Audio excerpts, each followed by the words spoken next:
Yes, I can see everyone who's joining the meeting. Yes, Roy, maybe you can take us through a quick round of introduction and then we'll give it to Ms. Roslyn or to just take us through the presentation for the day. Thank you so much. Okay. So good afternoon, everyone.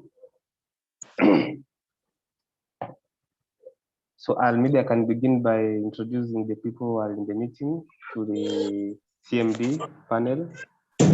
We have members of NEC.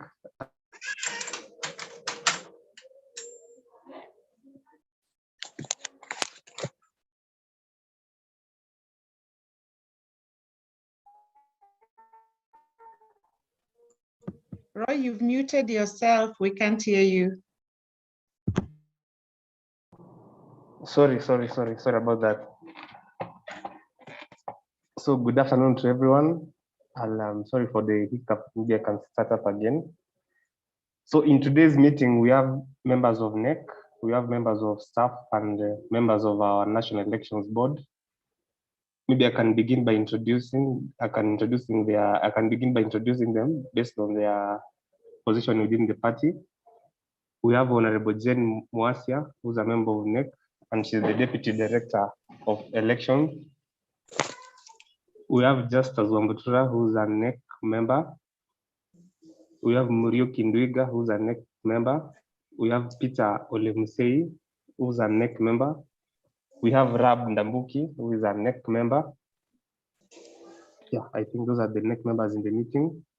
And we have members of our National Elections Board. We have Janet Muema, and I think she's the only one. Yeah, and then we have members of staff. We can begin with the Julius Nzumbi. We have Stephen Katumbu, and we have Catherine Muya. I think she'll join us shortly. And we have members from our Women League, the Wiper Women Democrats, and I've seen a member from the Young Wiper Democrats. Millicent Odiambo is the Secretary General of our Wiper Women Democrats. And I saw Felix Mambo, who's the Deputy Secretary General of our Young Wiper Democrats. So karibuni kwenye mkutano, and we can listen and then ask questions later.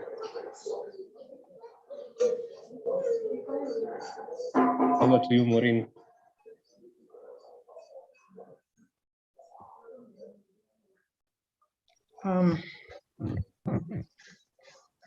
Thank you, Roy, for that round of introductions. Good afternoon, everyone.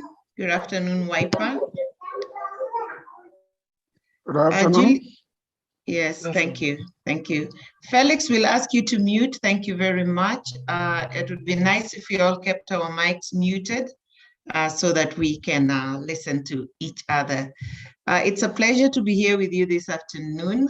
Today we are discussing party primaries and nominations. Maureen, I hope you can share your screen for us so that we follow as we move along.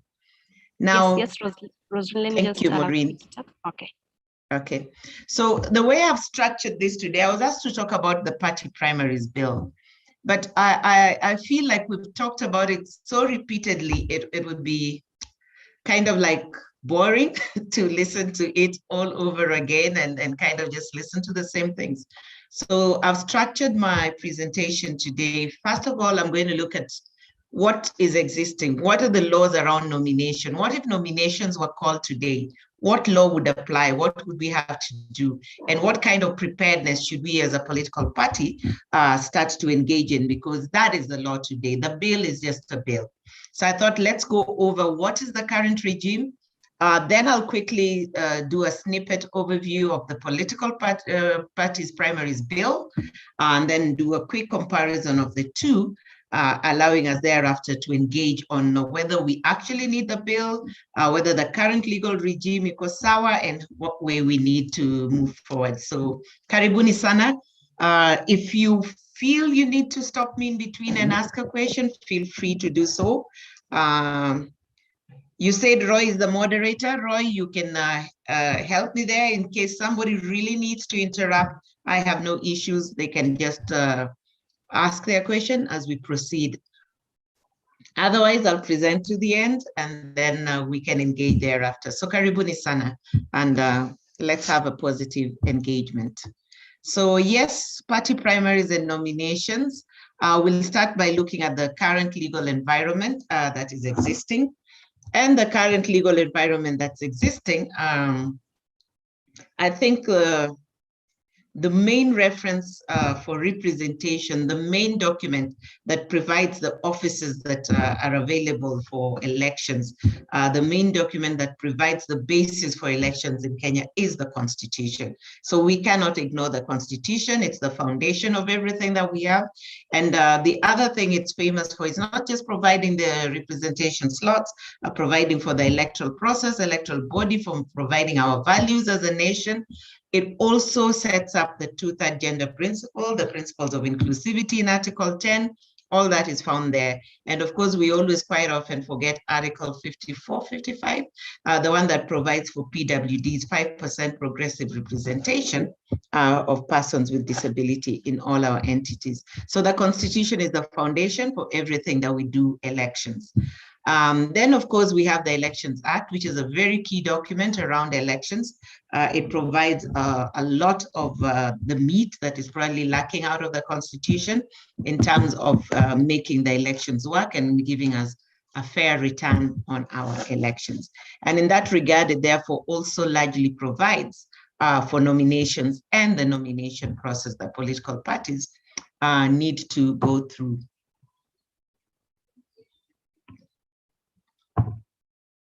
A few references can be found in the Political Parties Act, especially around the Political Parties Fund and how it can be spent around promoting elections for SIGs, and we'll be discussing that a little bit more. Beyond that, every political party is required to have a constitution and to actually have nomination rules. So those nomination rules must apply to each political party's nominations to large extent, as long as it is not in contradistinction with the Constitution. So it must not be in conflict with the statute and the Constitution of Kenya. So that is what is there. So that's the legal environment in which we are working. I'm going to take you through the provisions of the Elections Act and what it provides. So the first thing is for one to be an aspirant, for one to aspire to be a candidate in our elections in Kenya, they must meet the eligibility criteria. And we know the eligibility criteria. There's a criteria for president, for governor, for MPs and MCAs. I thought it was important at this stage to just bring to your attention that the amendments that were introduced in 2017 about the criteria or eligibility criteria for MPs and MCAs takes effect in 2022. And for that reason, we've got to be aware that the amendment introduced a requirement that anybody wanting to be a member of parliament or a member of county assembly must have a degree. That's found in our laws right now, and it's the existing provision. So if you're aspiring for any of these slots, make sure you have your degree in place, because it's our requirements. It's an eligibility criteria that will apply in the 2022 elections. So that having been rested, let's move on to what the Elections Act actually provides around nominations. And the first thing it does, it requires political parties, requires a political party to have nomination rules. So as a party, you must prepare your nomination rules. And these rules must be submitted to the IEBC at least 6 months before the nomination of its candidates. Now, most of us will carry out nominations at least 90 days to the elections. And we all know the elections are coming up in August next year. So 6 months before then would be around December this year. I don't know, December, January, February, March, April, May, June, July. Okay, January next year. So if you by January next year have your nomination rules in place, you must submit them to the IBC. So as an election board and a National Executive Council, pay attention to these timelines so that if you need to do any work in terms of improving your nomination rules or getting them into place, make sure they are ready by December of this year so that you can comply with those guidelines. And one of the key reasons why you must ensure that your rules are ready in time is because you cannot amend those rules after giving them to IEBC for 90 days. So within a 90-day window, after submitting them to IEBC, you cannot touch them. So make sure that today you have reviewed your nomination rules, you're happy with them, and you're able to conduct an election with them, so that by the time they're asking for them, you're not asking to amend what you should have done at this time. So that's a crucial thing that is there around nominations.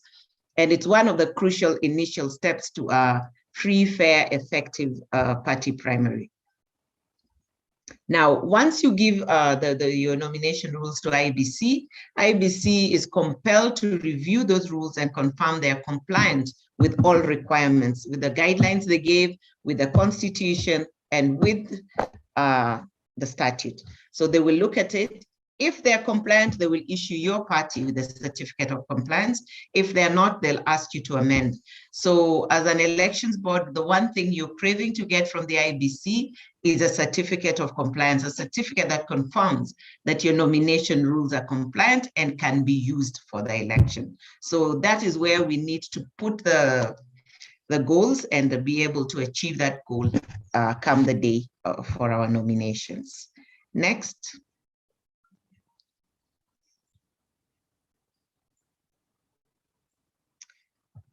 Now, we were talking about the commission's powers. So the commission has power to issue regulations and prescribe guidelines for the process by which a political party can nominate candidates.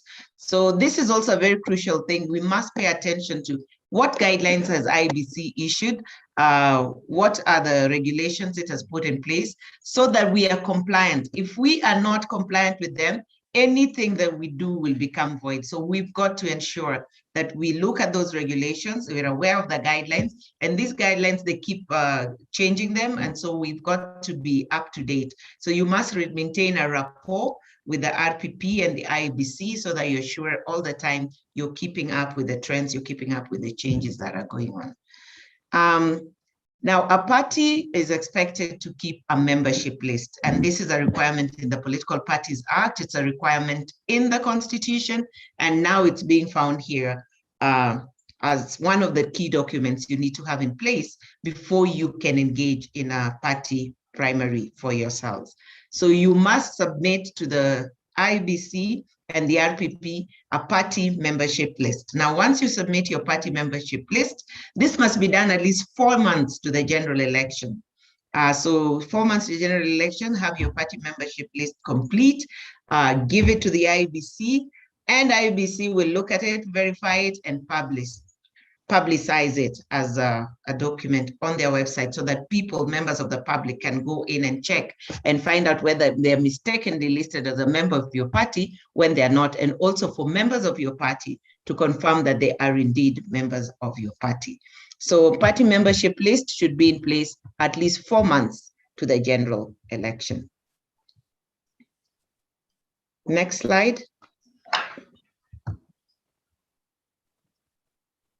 The next provision relates to agents and who may appoint agents. Now, under the Elections Act, the right to appoint agents is firstly placed with the political party. So the political party has a right to appoint an agent, but where a party fails to nominate an agent, a candidate then may nominate their own agent.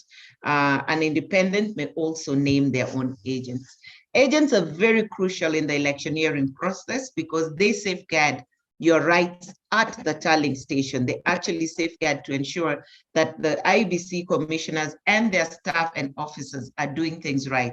They actually can be able to identify tampering or rigging at the station. So you need to ensure you have agents who are well-trained, well-versed about their rights, and able to stand up and record transgressions and actually bring them out to the party so that the party can actually lodge a valid petition should there be reason to. So agents are very crucial at the general election, but also for candidates in nominations, they are very, very crucial. Next slide.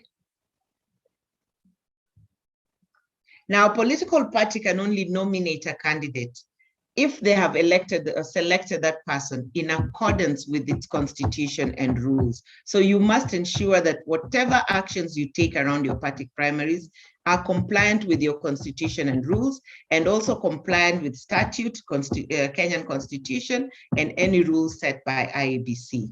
Once you do that, then the party can certify the nomination to the commission. Again, the commission will only recognize a candidate who bears a certificate signed by the party and signed by the person named by the party as being the authorized signatory for those certificates. So whoever is to be recognized as a candidate by IEBC must bear that certificate, and the certificate must bear the specimen signature that was provided to IEBC at the outset. So that's the only person that IEBC would recognize as a candidate. Now, a provision that is in the Elections Act, and this is one of the more recent amendments, says that the commission shall, upon, and the word shall there, before it was may, now the word is shall. So it means it is mandatory. In law, we interpret shall as a mandatory. May is a waiver, but shall is a mandatory. So the current provision is that the commission shall, upon the request of a political party, conduct and supervise the nomination of candidates by that party. So it means if you wish, you can go to IEBC and say, we'd love you to conduct our party primaries for us. And then IEBC must conduct those party primaries. There's a provision later on that says that Parliament should make provision towards IEBC to enable IEBC meet this requirement. I interpret that to mean that therefore that the cost of those primaries essentially will be borne by IEBC, or at least shared by IEBC and the political parties, because they require Parliament to make provision to ensure that IEBC is able to conduct party primaries where requested to do so by a political party. So I think that's a progressive, because the cost of party primaries has also been a barrier for most political parties. And it's always used to explain some of the shortcuts we see being taken by political parties during nominations. So this can actually be used to ensure the party can conduct some sort of legitimate party primaries. Now, a party that is going to carry out primaries must, upon successful nominations and upon having candidates, send to IEBC at least 2 months before the general elections the list of candidates. Now, candidates are those people who will now participate in the general election. So post the nominations must occur at least 90 days, 3 months to the general elections. You have a 30-day window to polish up your list, deal with the disputes that may arise, and 2 months to the election, then the party is requested or required to send now to IEBC its list of candidates. Next slide. As for the list of aspirants, those who want to participate in the party primaries, you must, as a political party, send that list 21 days to the nomination day. So again, this is another deadline we must be ready to hit. So we must be ready with our advert calling for aspirants to sign up to run as aspirants in our party, and also be ready to have everything in place so that 21 days to nomination day, you as a political party, you're ready to submit your list to IEBC. The list will be published by IEBC in a newspaper that is of wide circulation and in the Gazette, and this must be done within 7 days of receiving that list. So if you give it to them at the 21-day barrier, at least 14 days to the nominations, it will have been gazetted in the Gazette, and it will be in a newspaper of wide circulation. Now, only those whose names appear on the register, only those whose names appear on the party membership register are allowed to participate in party primaries. This is one area where a lot of political parties fail to hit the mark, because most of the political parties do not have a credible party register. And this is where the rain starts beating them, because you find that it gives leeway to members of other political parties to come and mess up your party primaries. We could come in and just vote in a weak candidate just to frustrate your party at the general election.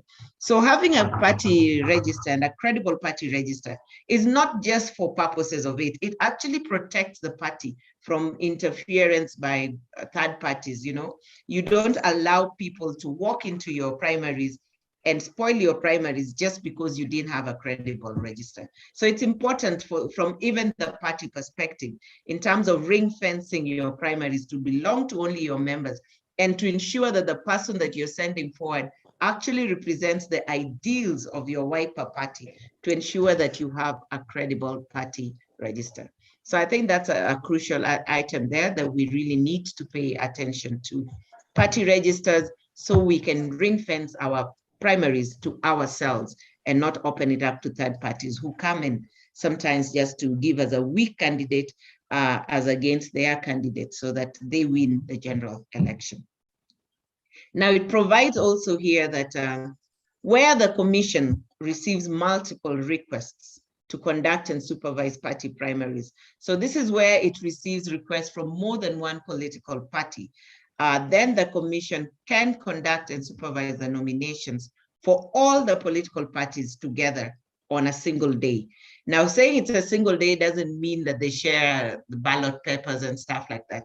It means that it can all occur on the same day. The polling centers can be the same, but each political party shall have a different stream so that there's no mixing of political parties at the voting arena. So that is what is proposed in terms of making it cheaper and more affordable and more effective for the IEBC, that they can actually put it all together in one day and then conduct it, but have separate polling stations for political parties. So this is the point I was talking about, where Parliament can or shall appropriate money for the effective implementation of the party primaries by the Commission. So Parliament has a duty to allocate the IEBC money to effectively carry out these party primaries. And I really hope they will do so, because some of the stories we hear around the IEBC right now are really scary. Some of the things we hear are things like they have debts from the last general election that remain unpaid. And we are asking ourselves, so will they be able to run the next election? Will they even have the funds? Why haven't we paid back the debts that ran the last election? But yes, this is a provision that moves towards ensuring more effective, more credible party primaries. And I think this also stresses the importance that party primaries play in an entire electioneering process for a country, because the party primaries are the genesis, they are the beginning of the election process. This is where we sieve and get candidates for the general election. So if we get the party primaries right, then I think we have a proper general election coming up, and you can see how much importance is being given to it by the legislators. Now, the person authorized to certify the nomination certificates must be named, and the commission must be advised that this is a person who can sign, and the party must then deposit the specimen signature of that person, his identity details, his full name, so that we are able to keep track of that going forward. So again, a crucial issue there in terms of signatures and who can sign the certificates. And it then clarifies that all certificates must be in writing. So again, you cannot bring us a verbal recording on your phone to say, nimepewa na baba. No. You must have a certificate that is in writing and certified by that signature specimen. Next slide. Now, I took a little time out just to talk about independence, because sometimes as aspirants or even as a political party, we are not sure at what stage one can join us as a new member. We are not sure when one can leave and become an independent. We don't know when we can complain about our party member being allowed to vie as an independent, yet he was our party member the other day. So I thought I'll just spend a few minutes and talk about independence so that we just get that clear. Now, An independent candidate must submit their symbol at least 21 days before the nomination day. Now, remember, the nomination day is 90 days to the general election. So saying that an independent must submit their symbol at least 21 days before, and the symbol needs to be approved at least 7 days, at least 14 days before the nominations, then it is clear here, at least my interpretation of this, is that an independent cannot participate in party nominations unless those nominations are held way in advance of the 90-day deadline that is in the Constitution. So that if, for instance, your party decides to hold their nominations this year, then well and good, that person can actually quit and still be an independent. But going by how we work as a country and going by how we hold our nominations, all nominations cut it close to the wire. Nominations are held around the 90-day deadline. And if this person has to give their symbol and name and intention to commission 21 days before, then that person definitely cannot run within a political party, lose, and then become an independent. And these are amendments that were put into the law in 2016, 2017. Next slide.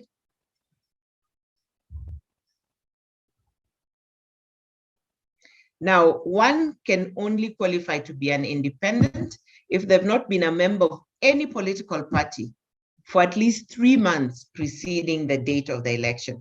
Again, this is a crucial deadline here. 3 months is the 90-day deadline. So as at the day of your nominations, if you cut it to the wire at 90 days, this person should not have belonged to any political party. Then it becomes difficult to participate in nominations and then become an independent. And these amendments were introduced to try and deal with party hopping that was experienced a lot in the last election. So hopefully it will cure that, because then it says 3 months to you should not have been a member of any political party. So if you're resigning, resign a day to. A day to the party nomination, so that then you're not part of that party's nomination processes. And I think this secures political parties to an extent, because it sometimes is unfair competition to see your member go and vie as an independent and come and challenge you. And it sometimes also brings in a lot of negative energy to the electioneering process and to the political parties that are involved. So I think this is good to an extent. So that is it, the 3 months deadline. And what I wanted to stress there was that anybody who's going to vie as independent should not have been in your register at 3 months to the election. And 3 months is the 90-day deadline. I'll keep stressing that. The 3 months is the 90-day deadline, and therefore they should not participate in your party primaries, and then you release them to go and participate elsewhere. So that is the key lesson coming from this. Next slide.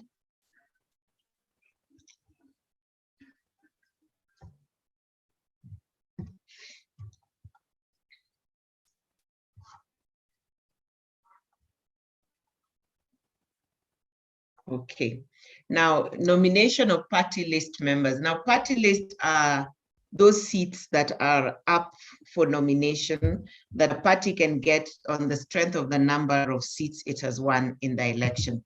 So the Act actually applies for party list members' nominations, and it says that these seats shall be allocated on the basis of proportional representation. And right now, that is based on the number of seats that a political party wins. Now, the proposed amendments in the constitutional amendment bill that was released last year proposes to alter this and to say that the party list seats will be allotted on the basis of the number of votes that a political party garners, and not the number of seats won.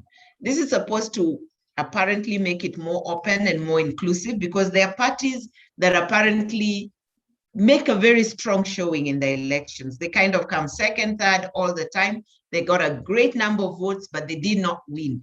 And because they did not win, they do not get to nominate. And that becomes very unjustified to them vis-a-vis other smaller political parties. So they believe that opening it up to say to be on the basis of number of votes won generally, as opposed to number of seats won, will be more inclusive and will bring in more political parties on the party list allocation list.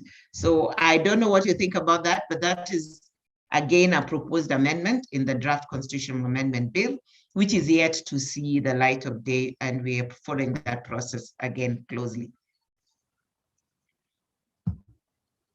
Now the political party must certify that the list is compliant with the law, and you know what the law provides. There's the zebra listing, there's the provision for PWDs, ethnic minorities and the marginalized, for youth and women to be included. And there's also the provision for regional balance if that is required at a national level. So those are the reasons, those are the things that you certify when you present your party list to the IEBC. Now the list must be ordered in priority so that the person whose name appears first is highest priority for your party in terms of nomination. And it goes on and on to the end. So it must be ordered in priority, and IEBC is supposed to respect that order of priority when it comes to allocating seats and naming people nominated to those seats. But then again, IEBC keeps saying that it's a very difficult task, because it is not just the fact that your name is number one on the list. As they go through the list, they also want to balance gender. They want to make sure there's inclusivity of PWDs. They want to make sure the youth are in. So sometimes they say they've got to skip the person who's number one on your list in favor of the person who's probably number 2 or 3 on your list, so that their overall list is also compliant. They're trying to get a regional balance. They're trying to get inclusivity.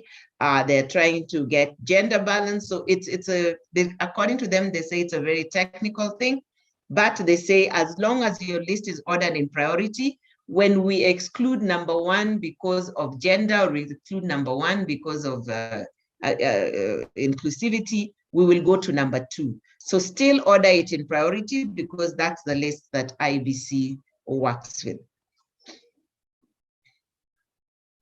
And if when you submit your list to IEBC, again, they give you a certificate of compliance after looking at it and verifying that the list is okay. If it is not okay, they will require you to amend it. And once the list is finally given to IEBC, you cannot amend it again. Once it is submitted and it is accepted by IEBC, you cannot go back and amend that list. So that is a challenge for most parties, because once then that list is in, you cannot remove the name of Rosalind and replace with someone else. The list will have to stay. But you can replace somebody who resigns or dies or withdraws. So that can be replaced and added onto, but only again when the list has been exhausted and they need more names. So you can't amend that list. It is cast in stone, and it is for the life of that parliament. If you submit it for the 2017 elections, it is up to 2022. You cannot amend it. So when now you're preparing party list for 2022, it will go all the way up to 2027 when again we have another election. So it will be for the life of that parliament. Next slide.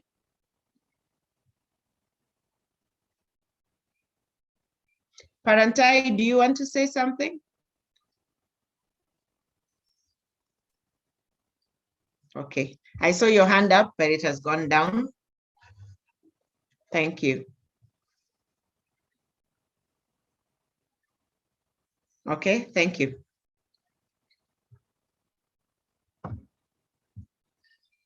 Now, any person who you put on your party list must be a member of your party on the day that you're submitting that list.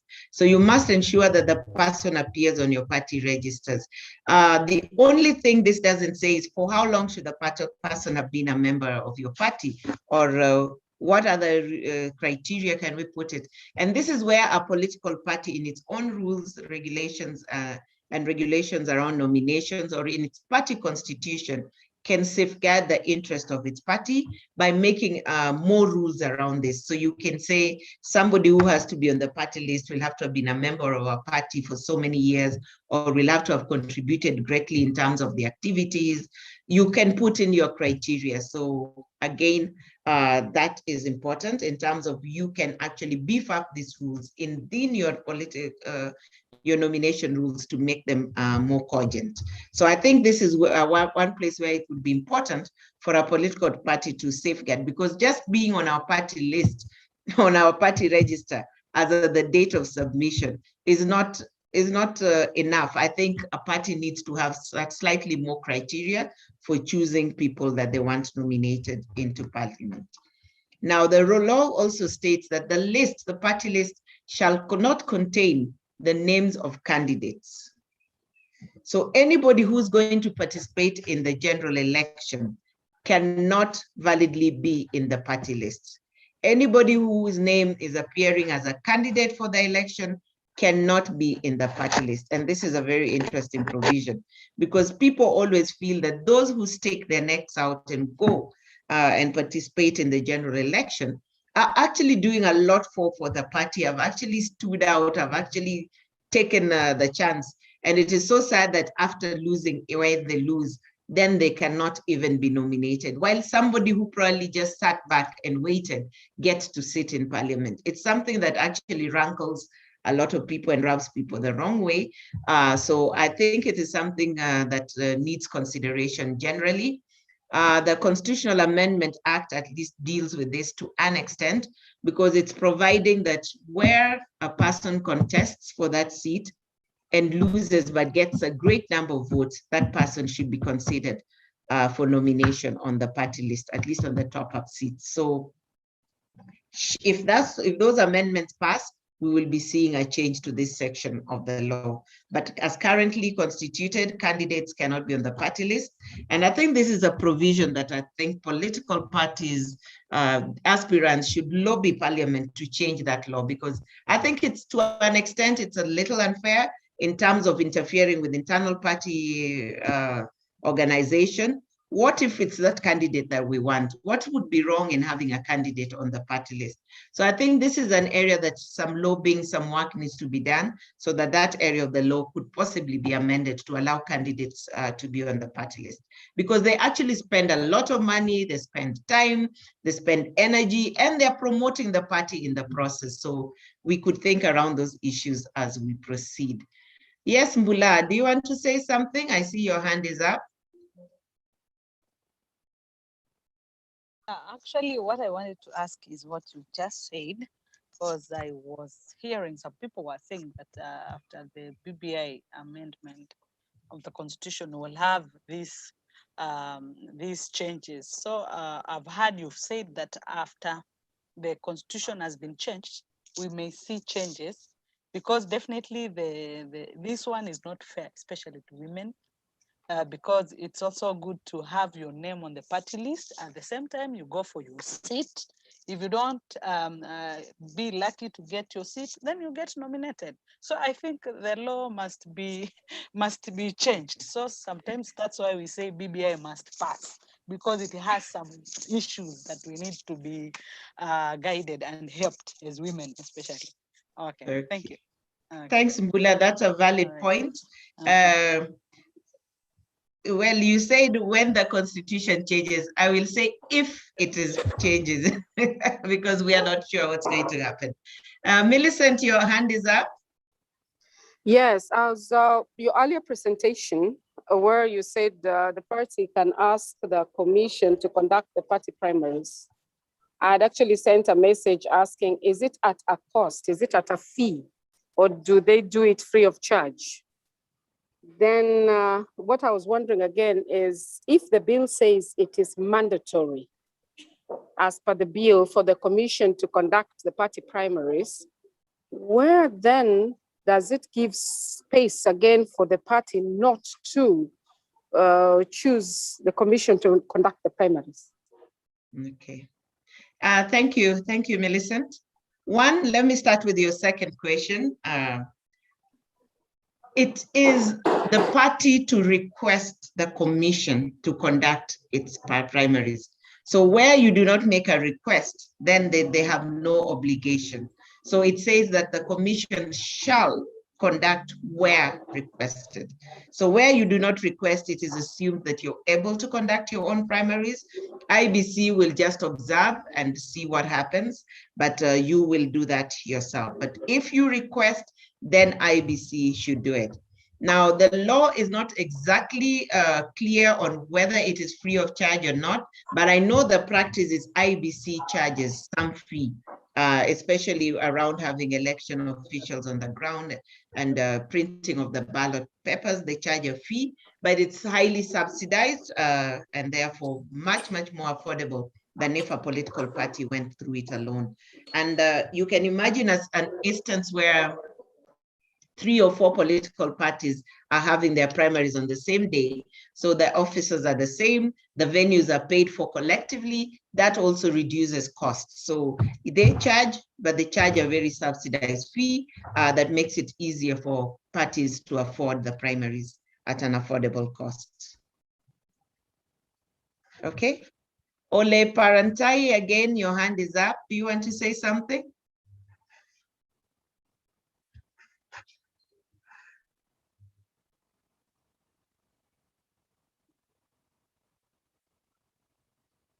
Parantai, do you want to say something? Okay. Maybe she didn't. It was a mistake, maybe. All right, thank you. Thank you. Bula, you're done too? I'm done. Thank you. Okay. Thank you. Thank you. All right. So we continue with that. So yes, I think the law around candidates being on the party list is one very unfair piece of legislation, and we can start lobbying for that change just in case the constitution does not go through. And anyways, the constitution only talks of those with great numbers. What about the rest? So we still may want to lobby for some sort of change in this. And this is a quick amendment. If you get your area member of parliament or you get your WIPA representatives in the assembly, they should be able to move this quickly, because I think it's something that even the sitting parliamentarians would like to benefit from. So I don't think it will meet a lot of resistance. I actually do not understand the reasoning behind why we barred candidates from accessing the party list. And I think those are some of the things that we can discuss at the end of this.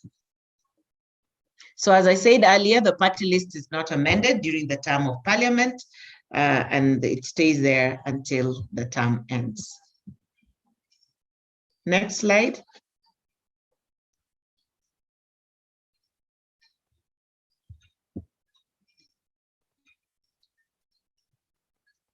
Now, allocation of seats, I think I talked about this briefly. IBC has a duty now to allocate the seats. After the political parties have submitted their party lists, the elections have been held, the proportions have been worked out, it's up to IBC. Actually, it's IBC who determines how many seats a political party will get, and then it determines from your list who will become the nominated member of parliament or member of county assembly. And this has actually caused a lot of ripples in the past, because sometimes we've had comments like the person picked as a PWD is not even a PWD. The person who's being listed as a minority is not even a minority, and things like that. At least I've not had that a person was picked as a woman, yet he was a man. But I've also had cases where, despite the nominations, women still don't have 2/3 of the county assemblies, especially. And that would mean something is going wrong, because the power to, Article 177 actually gives IBC the power to nominate such number of women to ensure 2/3. So what would cause it, an assembly not to have 2/3 of the gender balance? It's not understandable. So clearly something is going wrong at IBC in terms of allocating these seats. And I think political parties need to pay slightly more attention to how those seats are allocated, and actually be able to engage IBC more aggressively on that issue, because sometimes you find a party is being told you missed any allocation, you don't even have the right to nominate anyone to the parliament. And I think that's really sad, because when you look at your numbers, you feel you would have gotten at least one, but they tell you, no, we are not giving you any slots. And this is where the political parties liaison committee with IEBC comes into play, because that's a committee that exists and it liaises between the parties and IEBC.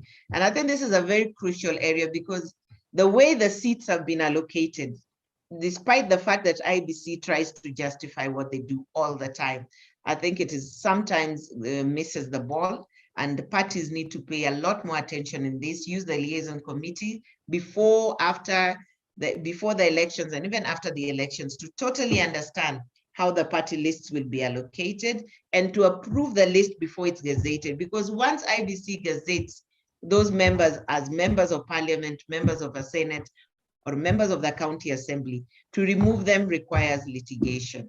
And that's just expensive and time consuming. So we need to engage them before they gazette it, so that we are able to ensure that we get the slots that we deserve as a political party, and not just that, that the right people get the slots as well. So those are some of the things we need to engage in. Yeah, because for instance, why do you rush to pick a lady, a gentleman from, say, Jubilee, and then now the gentleman who was number one in Wiper is told, no, we now need a woman, so we are going to number two. I mean, it's a way of just marginalizing the Wiper man who was number one. So we need to have these conversations and agree on whether we are going to ballot then and do a pinky ponky and get it, whatever. But sometimes you ask yourself, why did they decide to give this slot to the party X and therefore deny party Y's candidate and jump to party Y's number two candidate? And I believe some things happen there that we need to discuss very, very openly and very frankly at some sort of forum. Next slide.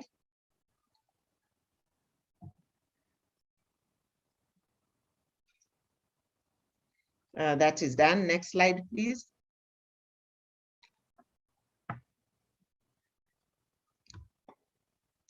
Now, reallocation of the special seats. Now, after the seats have been allocated and people have taken up the seats can become vacant for several reasons. Recently, we've seen the Jubilee Party de-whipping its members and actually expelling its members. And where that happens, where someone is expelled or where someone dies, withdraws, resigns, or even changes parties, then the seat is lost, because that seat belonged to Wiper. It belonged to Wiper, it did not belong to Rosalind. So if Rosalind decides, I'm not going to follow the ideals of Wiper Party, I should leave your seat to you. Nitoke kwa chama niende, and the seat becomes vacant, but it doesn't go, because then Wiper has an opportunity to nominate someone else. But you don't really nominate. IEBC just goes to the list, checks the list, and the next person in line is appointed to take up that seat. So seats can be reallocated in instances where the seat becomes vacant for one reason or another. The person being nominated must be of the same gender as the one who has exited. So if it was a woman, it has to be a woman. If it was a man, it has to be a man. And if the person was representing, for instance, PWDs, then it must be a PWD, so that the slot is not lost in the course of reallocation. Now, where your list is exhausted, there are places where you nominate only two people. Like in Senate, you only nominate two youth, you only nominate two PWDs, so in your party list. So if, for instance, that list for one reason or another has been exhausted, then as a political party, you will be given the right to nominate another person. And you must do this within 21 days of being requested. If you fail to do it within those 21 days, the slot goes. And how does the slot goes?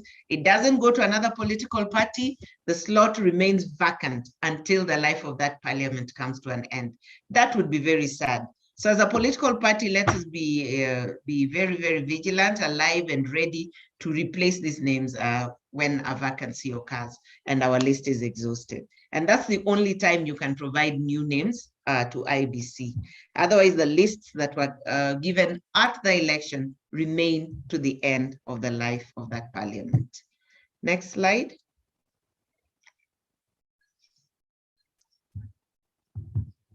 Now, settling disputes. Disputes have to be settled. Definitely nominations will end up in disputes. I have not seen an election or an election or any process of nomination where people say, this was the perfect election. Very few people admit they have been defeated. And they will say, hey, let me use Kenyan language. They stole the election from me.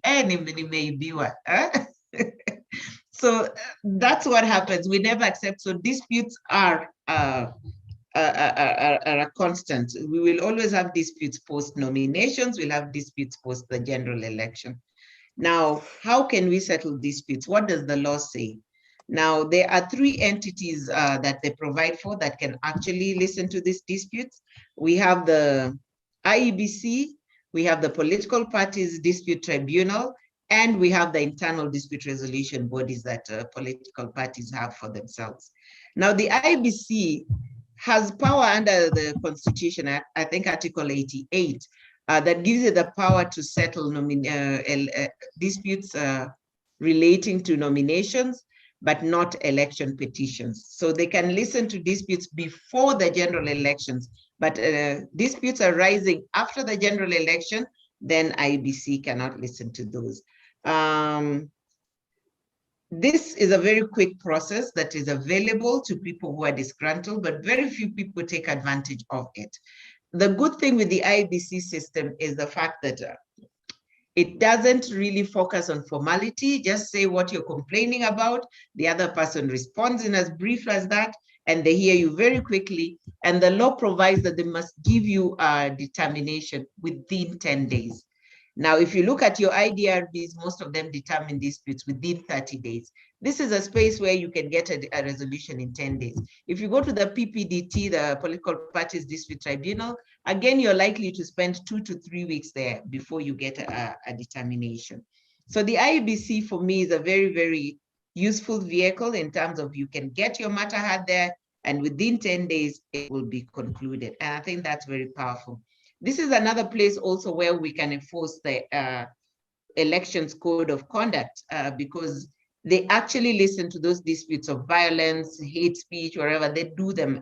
Somebody is taking your posters down, defacing your posters. If you take those matters to the IEBC, they hear them very quickly, find the other guy and moves on. And sometimes they even say if he doesn't pay the fine within so many days, he cannot participate. So I think the IEBC is a forum that we are not quite aware of, or we don't quite use as often as we should, but they exist and they're very, very effective in giving their decisions. The only thing with this tribunal is that, again, the Constitutional Amendment Bill proposes to take away from the IEBC the power to hear election disputes. And this is because the drafters are saying IEBC should focus only on conducting the elections and not on hearing disputes. They should leave disputes to the PPDT, the High Court, the IDRBs, and the Court of Appeal. So that is there, but as of now, it still exists. It's an avenue we can exploit to our benefit, and it works very well. I'm sure you can all remember in the last elections, one of the most prominent cases they did was relating to candidates for governor in Bungoma, where we had an altercation. I think someone died, guns were shot, and they were brought in and they were both fined. So it's a very useful tribunal that we need to think about. Now, the other tribunal, which is the Political Parties Dispute Tribunal, and Maureen, please let's have the next slide, has a very broad jurisdiction in terms of listening to disputes. It doesn't just listen to disputes that arise during elections. It can actually settle the disputes even between you as a member of your party and your political party outside of elections. It can settle disputes between political parties, especially where you had a coalition and your coalition partner is sitting on your funds and refusing to pay you. You can go to this tribunal and tell them, help us here, we have a problem. So they can listen to matters even outside the election period. And that's something we need to keep in our minds. But disputes arising out of party primaries is also part of its jurisdiction. And that's what I wanted to highlight here today, that you can actually go there and it would hear your matters. But it also requires that you go first to the internal dispute resolutions of your party before you can access the political parties tribunal. So we are stuck with the internal dispute resolution mechanisms. And in talking about the IDRVs, I want to just highlight that this IDRV is very effective people manning them. But the fact that they are not decentralized, the fact that they are not devolved to the counties makes their operations very difficult, especially for aspirants around the party primaries. Because that means if there's a dispute, I have to come to Nairobi to fight. It means I have to come to Nairobi to file my dispute. And you know, this is during the electioneering process. It's during campaign time. Sasa hata nikitoka ground a week ama 2 weeks nakuja Nairobi kufuata kesi yangu. Ground in a shift. Because my opponent ako ground na mimi niko Nairobi tafutaring a certificate. So the dispute, internal dispute resolution bodies, let us think as political parties. Would it be possible to devolve them? Would it be too costly, or would the cost of the fees we pay to initiate those petitions cover the sittings? Let's think around that, because I think it's sometimes really unfair for people from Mashenani trying to get their rights out of those dispute resolution boards. Next slide.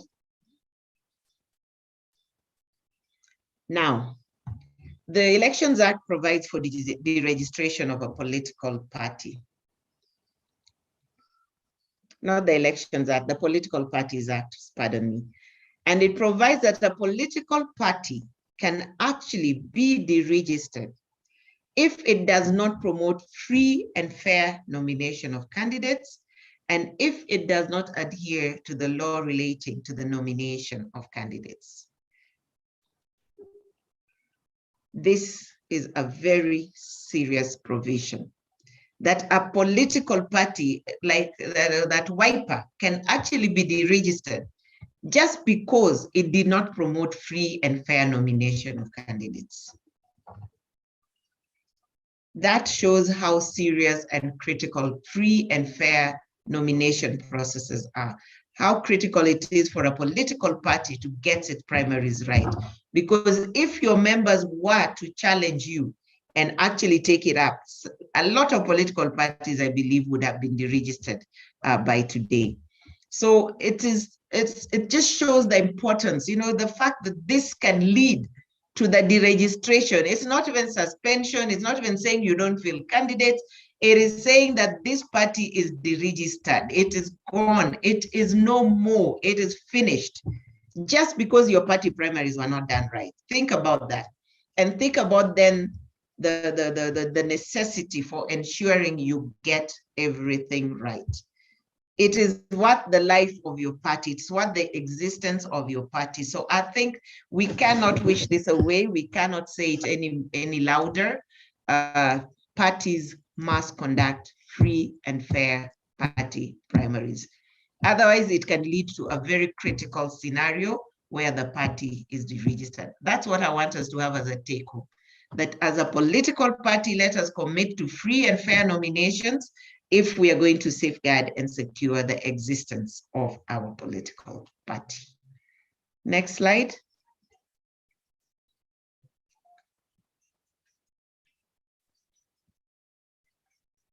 I think with the next slide, we are talking about the Political Parties Fund. Yes, we are. Now, the Political Parties Fund, we all know about this fund. We all know that fund exists and is given to certain political parties who attain the matrix of achievement that is listed. Now, what I wanted to bring to our attention regarding this fund is how it has to be used. Now, it is provided that a party that benefits from this fund must use at least 30% of the amount received in promoting the representation in Parliament and in the county assemblies of women, persons with disabilities, youth, ethnic and other minorities, and marginalized communities. So this is provided for. It is a statutory provision. It's a provision that anybody who receives this money must abide by. So as a political party, we must put in place, if we get this fund, provisions to ensure that we actually have activities that promote the participation of these people in our party primaries, that promote their capacity to engage, that promote their representation. And how do we gauge this? By actual numbers. We want to see the numbers of women in your candidate list. And that's something that would be very, very interesting. Maybe at this point, I'd also mention that in the current amendments to the Constitution, proposed amendments to the Constitution, there is a provision that a party's candidates list, not party lists for nomination, the list of candidates you give to IBC must meet the 2/3 gender balance requirement. I don't know how political parties are going to do this, but it also empowers IBC to reject a party's candidates list that is not 2/3 gender compliant. So this is important, something we need to start keeping in the back of our minds, that times are changing and we've got to actually find a way of bringing in these special interest groups on board. So that's it with the Political Parties Fund and what I wanted to raise in regard to it. Next slide.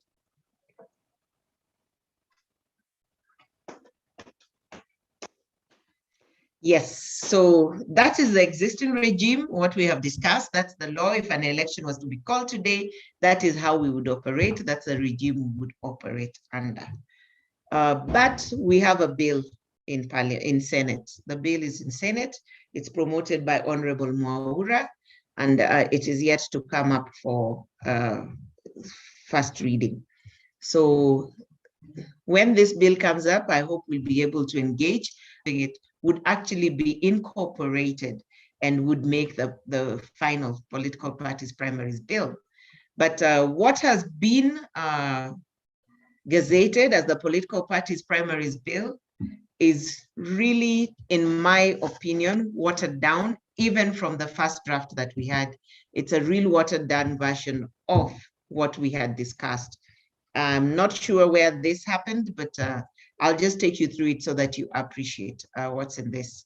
So the first thing the bill does is provide for the organs of the party, and the organs that it provides for are the governing body, the elections board, and the IDR body, through the person that they have named, that will define, that will set up the list of candidates and submit the list of candidates to the IEBC. The IDRB, on the other hand, has the role of listening to disputes and with all integrity in place, deciding the disputes that come before it. So those are provided for in the Act, and they're there. The other thing the Act provides is that the party must identify the person responsible for signing the certificates, and that person must be named and authorized, and the specimen signatures provided to the IBC before the nominations, so that IBC knows from whom to expect the certificates. So those are all very well, and those are actually existing provisions. So they neither take away from nor add to what we already have as the law. Now, the other thing that the bill proposes is a criteria for the appointment of persons to the elections board, appointment of persons to the IDRB. Now, this feels a little bit like trying to legislate the internal organs of an entity. And this might not be well taken or received by political parties, because parties are being told, if the person you want to make the chair of your election board does not have a KCSE certificate, they cannot sit in that capacity. While there are parties that have people that they have worked with for a long time, elders that they have worked with, church ministers that they've worked with, who probably do not have this certification, but can make a good chair of the election board according to the party. Once this is legislated, the party will be bound by this statute, and therefore will not be able to have that leeway, the freedom and the space to organize itself in the manner it deems fit. So this might be a little bit of a legislation at points, but then again, it might be a good thing. It also says that the IDRB chair must be an advocate with at least 5 years experience. I remember the last time we were discussing the primaries bill, people were like, why does it have to be an advocate anyway? Can't anyone with experience in election matters also do it? But anyway, those are there, and those are proposals in the bill. Next slide. Then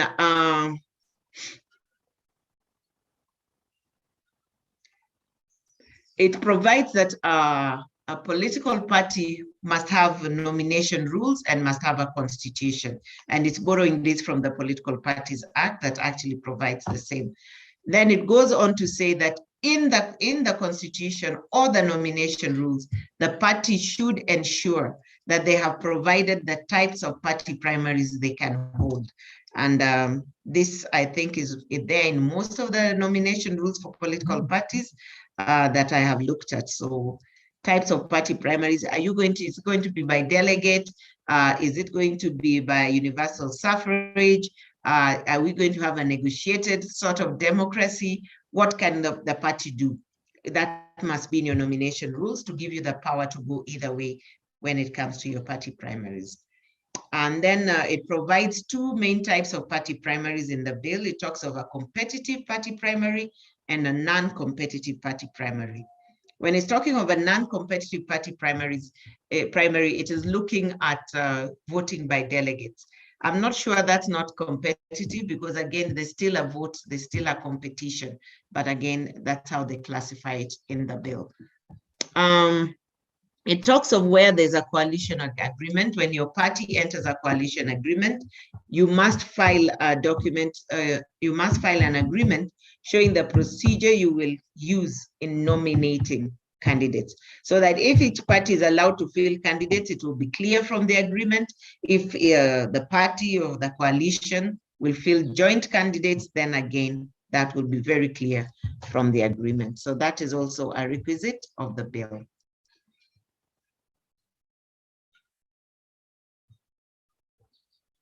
Now, an introduction into this bill, and an interesting one in my view, is that now it shall no longer be the prerogative of political parties to decide the day on which they want to hold their party primaries, but the commission shall be the one setting the day or days upon which political parties shall conduct primaries. So that prerogative shifts from the political parties, which is the current law. The political party notifies the commission, we want to hold our nominations on this day.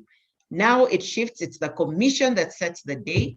And as long as it is at least 90 days before a general election, that will be the day for political parties or a political party to conduct its primaries.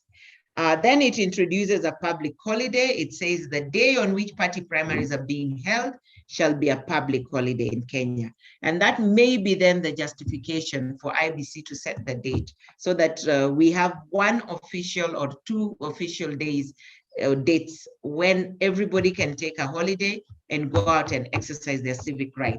These are constitutional rights, the right to choose our leaders, the right to determine our destiny.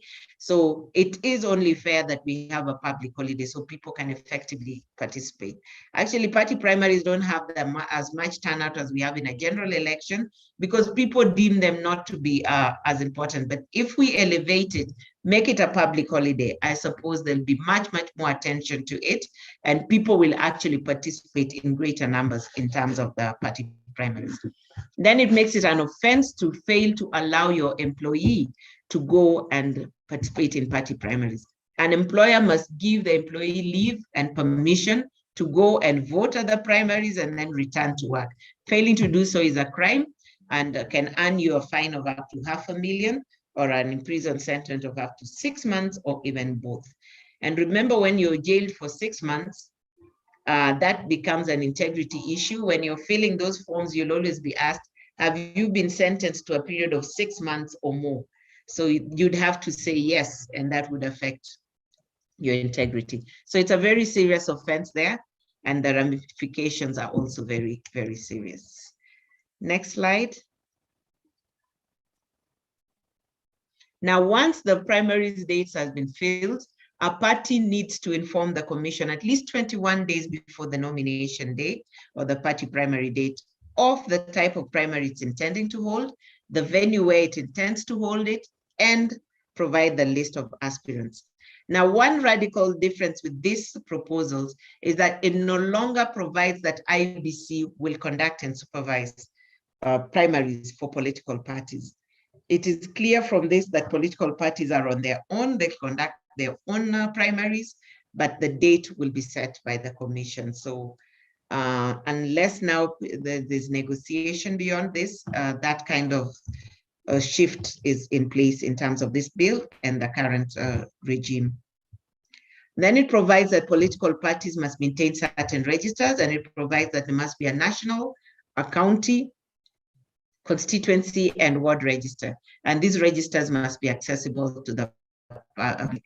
And for purposes of party primaries, it is the governing body that certifies the register to be used. This might be easier for political parties in terms of we have control of the register, we determine what is in our register. But in terms of effective governance and otherwise, this can be subject to abuse because then the party has control of the register.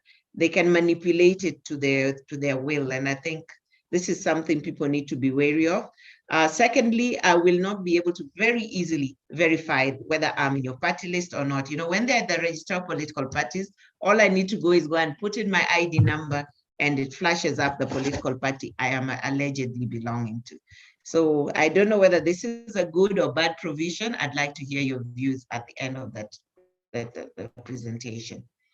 Then it also presents that the list, the register will be posted at the venue, and it will be showing where one can vote, so that if I'm voting, say, at Madaraka, I should be able to go to my polling station, look at the list and confirm my name is there, and then go ahead and vote. And it is only those whose names are in the registers who are eligible to participate in the party primaries. Next slide.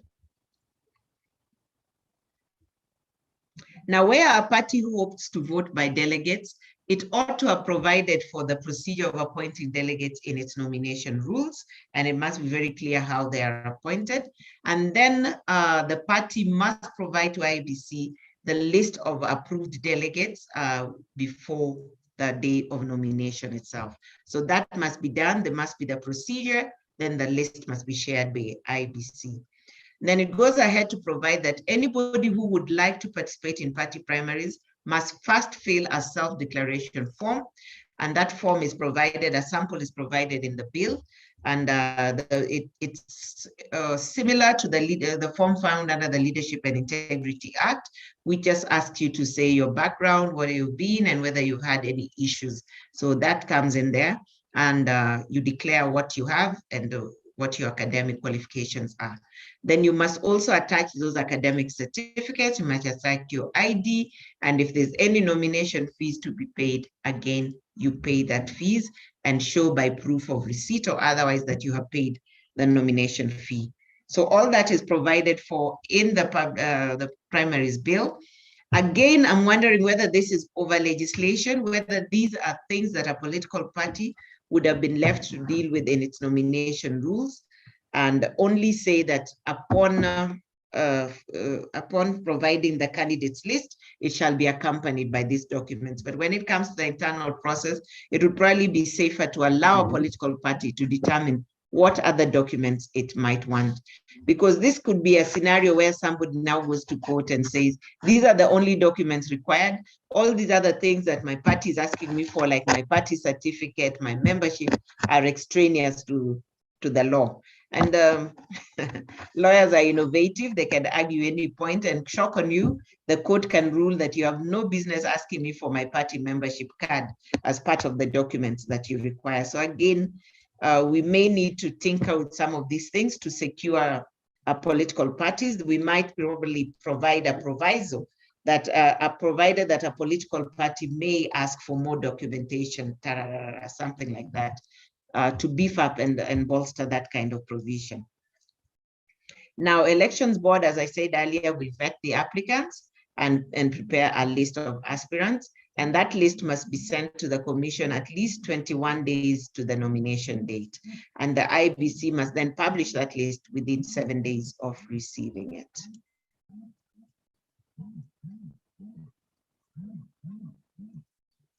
Now, with regard to disputes, the bill proposes that all disputes must be initiated through the IDRB. So somebody cannot just go straight to the political parties dispute tribunal without initiating processes at their internal dispute resolution. So all disputes start at the IDRB and must be filed there within 3 days. The dispute is to be had and determined within 30 days, and the proceedings and decision must be in writing. Now, this 30 days for me is a problem, because if we hold our party primaries on the 90th day to the elections, and lists of candidates have to be given to IBC 60 days to the elections, it means 30 days is the period between our nominations and the day of submitting the list to IBC. Now, that is tight, because if the dispute resolution body has 30 days to determine, and I still have rights of appeal, and the list is already going to IBC, I might find myself being left behind if I was the one going to the tribunal. So I don't know, we might want a shorter period for the IDRB, and this is where decentralizing and devolving the IDRB would be useful. Because I think right now there's a big work overload at the internal dispute resolution bodies that are centralized, because everybody comes there and everybody wants to be had now and not tomorrow. So those timelines might have to be reconsidered at some point. And then, of course, it allows appeals to the political parties dispute tribunal. And one new thing that it adds that might be of interest is the fact that it provides that no name will be submitted to the IBC where there's a dispute. So if, say, we are all vying for Langata constituency and I go to challenge it, then no other candidate's name can be provided by the party to the IBC during the time that I am still exhausting my rights at the IDRB, the Political Parties Tribunal, the High Court, and the Court of Appeal. Now, this can be a problem. I see a problem here, because names of candidates have to be submitted to IBC 60 days before. IBC is supposed to publish the list of candidates 45 days to the election. Now, if as a party, we have a dispute and the matter is still being had, and the IDRB has waited 30 days to decide, I've gone to the Political Parties Tribunal, I still have access to the High Court and the Court of Appeal, thus 30 days and 45 days will lapse. Will that mean, therefore, that our political party will not have a candidate for that constituency? Are we disenfranchising political parties in terms of not letting them put in a candidate's name, even while a matter is in dispute? Because that means the list of candidates will be published and WIPA will not have a candidate because we have a dispute. And is there a possibility that another political party can engineer a dispute so that you don't have a candidate and they go in uncontested, for instance? I foresee this provision becoming a problem and a challenge in application in future. At what point can we then bring the name? Are we going to have provisions saying that IBC will accept our name even 1 week to the general election? And these are things then we need to tidy up. Otherwise, we are disenfranchising parties, and we might just have parties not having candidates just because a dispute was lodged. And disputes can be lodged mischievously to disenfranchise a political party. And those are just my personal views and observations. We can discuss those further. Next slide.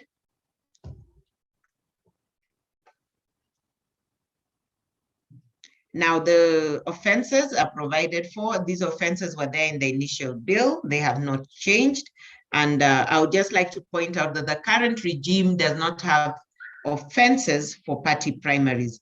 The offenses relate to the general election, but not to party primaries. But of course, we have the Political Parties Code of Conduct, which also brings in offenses, which can be used around party primaries. So these offenses are actually picked from the Elections Act, and they apply to elections as at now. It is being proposed that they apply also to party primaries.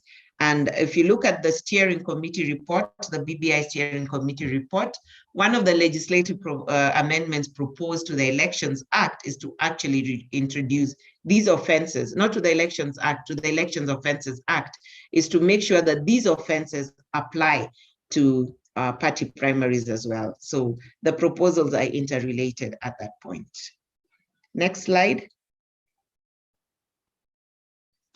Yes, now these are actually like miscellaneous provisions in the bill.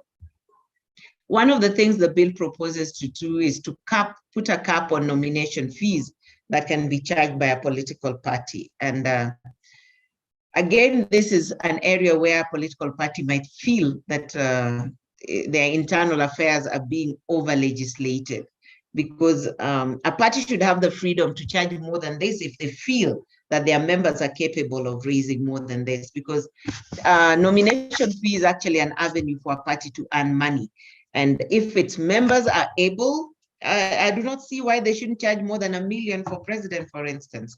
But do we have the leeway with this now? The political party has no leeway. It is capped at 1 million and you can do nothing with about it.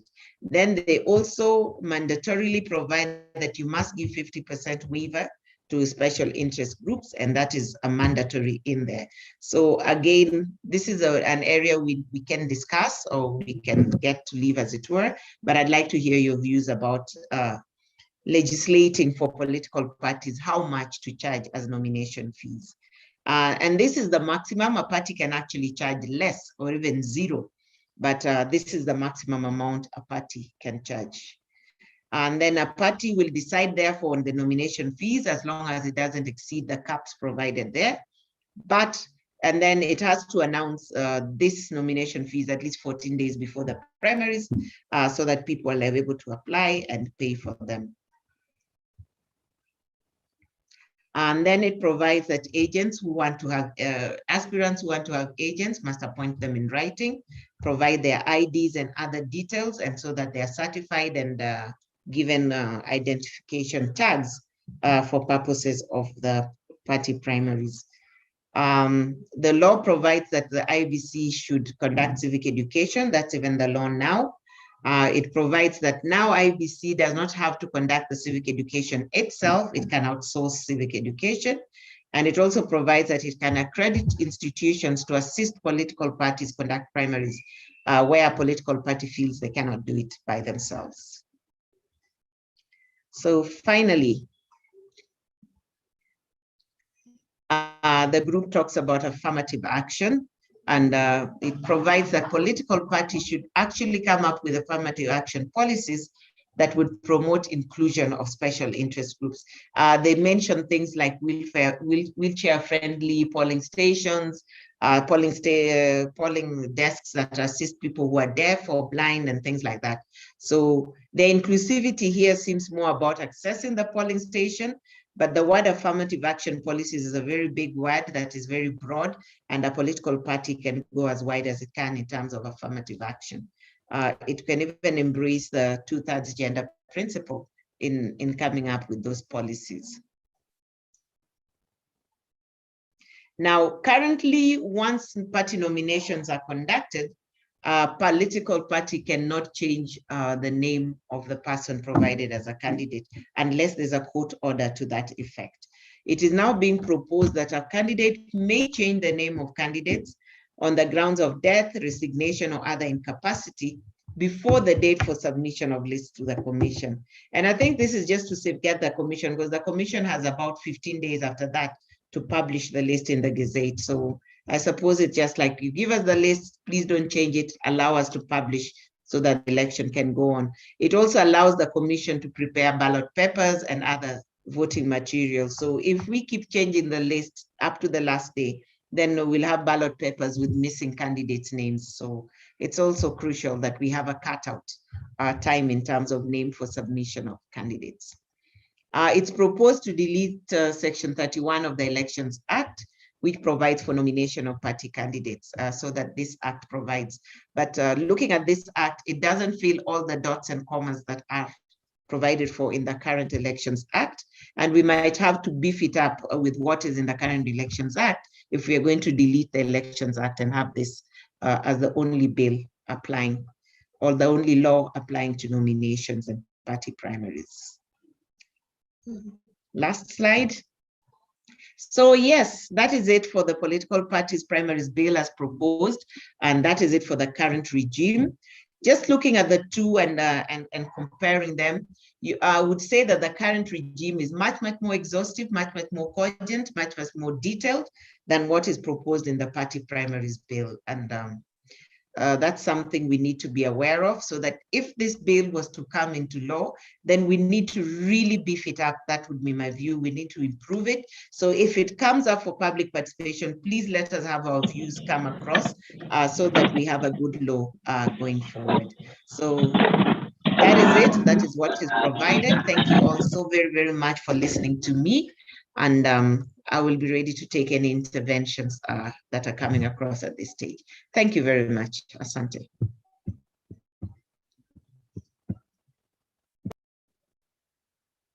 Thank you so much, Roslyn, for that wonderful facilitation. I think for taking us through the whole, political process from, nomination to the last bit of being of going into the elections. And now we're going to just open it up for the Q&A session, and maybe Roy will guide us through that as he looks into the chat, just see if there are some questions that have been raised.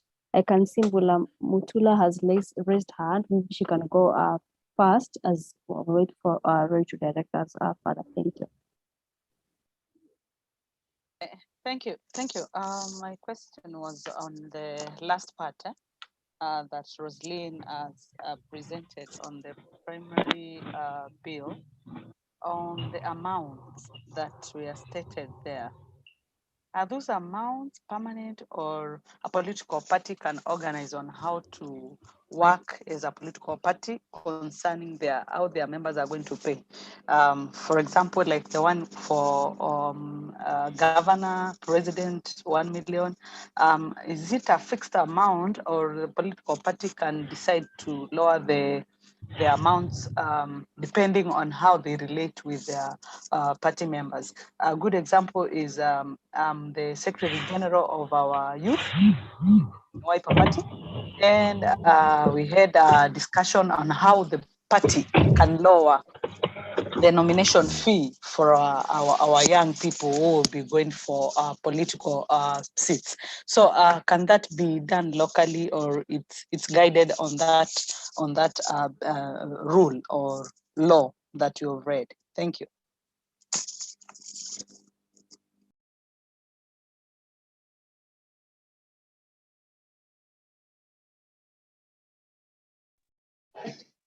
Maybe I can ask on the same about women. Actually, last time we had a meeting in Manzoni, we also proposed that women should not be paying the same amount of money that men are paying for the political seats. So as you answer for the youth, you can also say something about the women.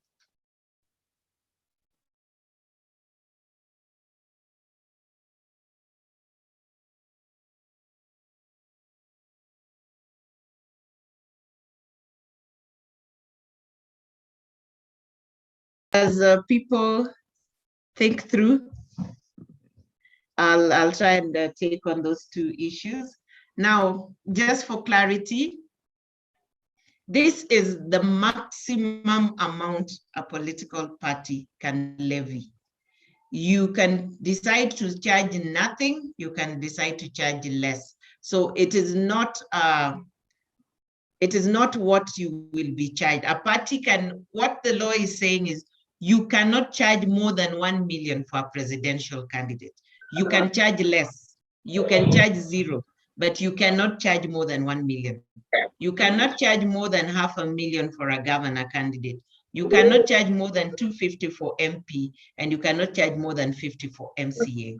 Now, what the law also providing there is that whatever you agree to charge for whatever position, women, youth, and others, and PWDs must pay 50% of that amount.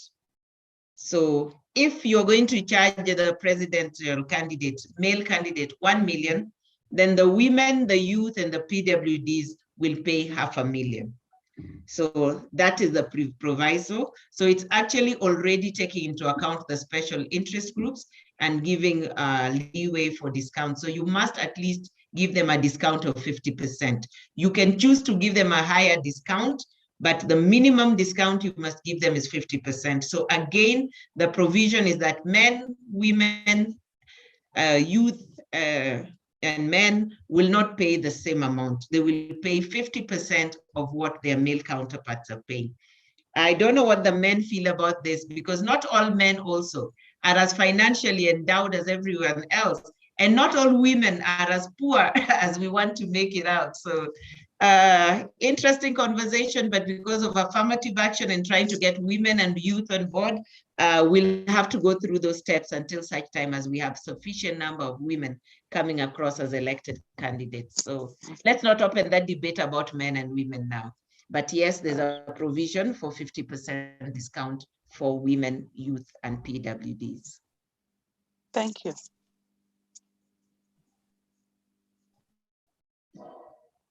Julius, your hand is up. You want to say something? Good afternoon, everyone. Good afternoon. Yeah, I have a question here. It has been argued that it is clear that women have been given a constitutional quota system of their third gender role. Now, that concerns the party list and also the contestant list.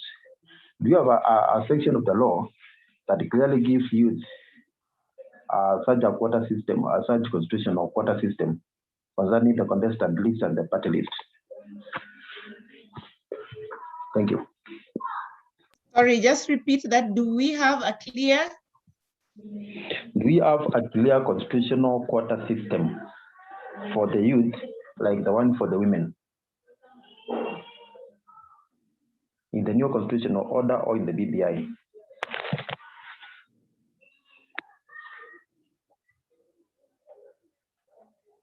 Yes, Charles?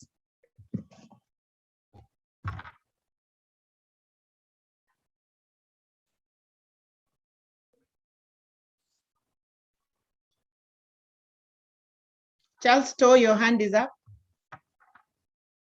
Please unmute.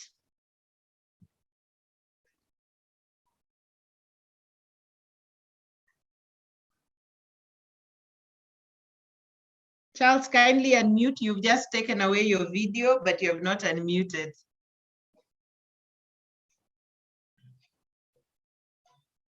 Oh.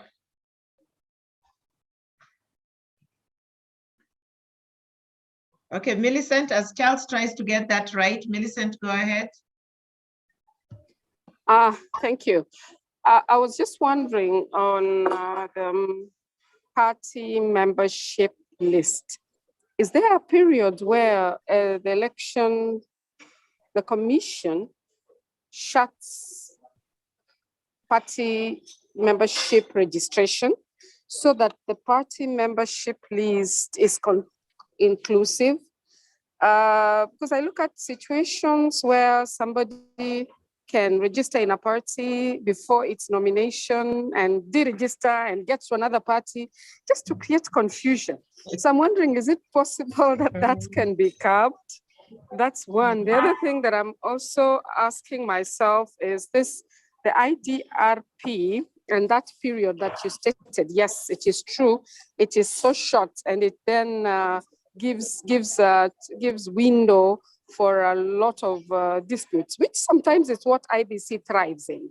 I remember the last election, the windows were very short. So in that confusion, then people can go away with many mistakes. How, as a party, are we able to ensure that some of these things are streamlined before that time? Those are some of the questions that I am asking. And of course, one thing that you stated is party primaries should be done on one day. That needs to go into, it would be good. You said it would be good if they are done on one day. And I agree with you. Is that something that can really be pushed and achieved? Because I see how other parties interfere with party primaries, and it is painful. Thank you. Thank you, Millicent. Charles, go ahead. Yeah, thank you, Roslyn, for taking us through this very important subject. Now, I have two concerns. Number one is on the special seats. Now that we have seen some very, very, very good proposals, especially on candidates.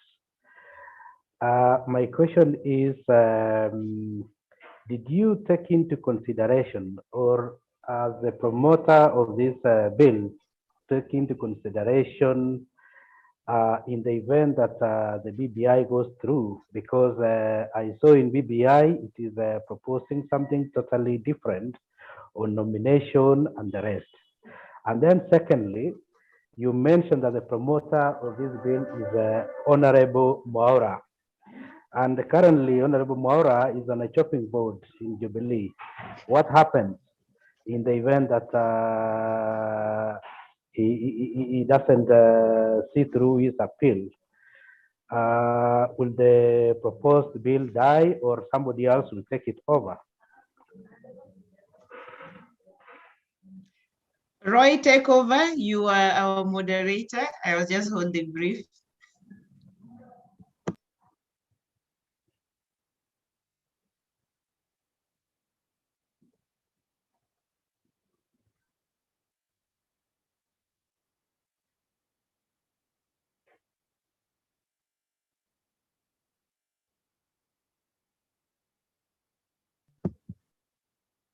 Roy, are you with us? Yes, I can hear you. Yeah, go ahead. You're the moderator. I just jumped in when you were not there. Oh, sorry, those a little bit. I've not gotten all the questions that they asked. I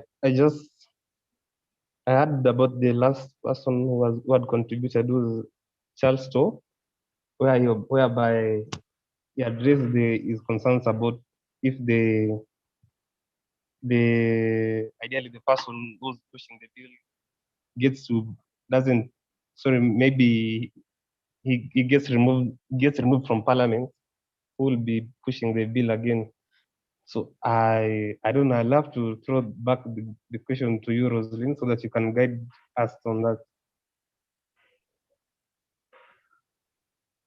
Okay, thank you. I'll go through the questions that came through. Julius is asking about a youth quota. Is there a quota for youth in the Constitution? Sadly, no precise quota for youth in the Constitution. We have a quota for PWDs, which we put at 5% progressive realization.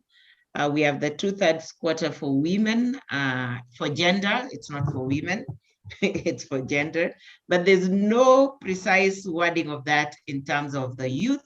But there are a lot of clauses or articles in the Constitution that promote the interests of youth. In the bill that is proposed, the Constitutional Draft Amendment Bill, we are actually proposing the establishment of,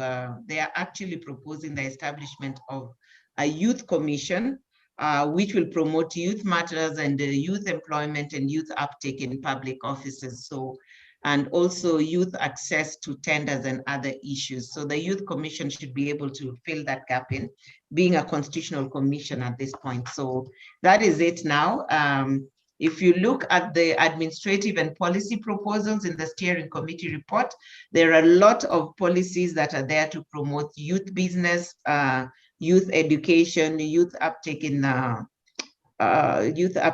public offices. So the policies are there. Proposed administrative action is there. Is there a legislative amendment? Yes, there's legislative amendment to the HELP Act proposed. They're proposing holidays in terms of repayment of help for youth.